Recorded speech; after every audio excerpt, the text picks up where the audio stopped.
Porto. Estamos aquí no meu taller de Cornido, en Carnota, donde cheguei no ano 79. De repente xurdiu todo este tema da cerámica.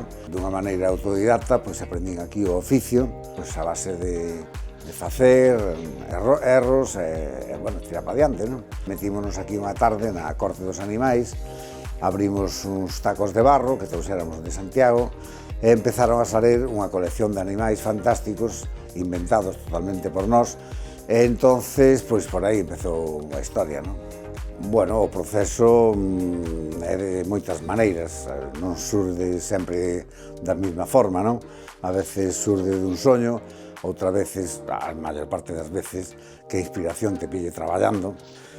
Unhas veces xa sabes a priori o que estás contando, pero outras veces, hasta que non tes a peza acabada, non sabes, e ao mellor polo medio, escribo unha historia ou me suxire un montón de cousas nas que ao mellor non había pensado. É unha especie como máxico de eu abro as mans, abro a cabeza e fluyen as cousas, non? E sin darme conta, elas van falando de si mismas, non? Hai unha cousa que me interesa moito no meu traballo que é a frescura. Facer unha peza que despois se manteña cos anos. Eu teño pezas aí de hai 25, 30 anos que as ves hoxe ou escoitas as súas cousas e están tan vivas como o día que se fixeron.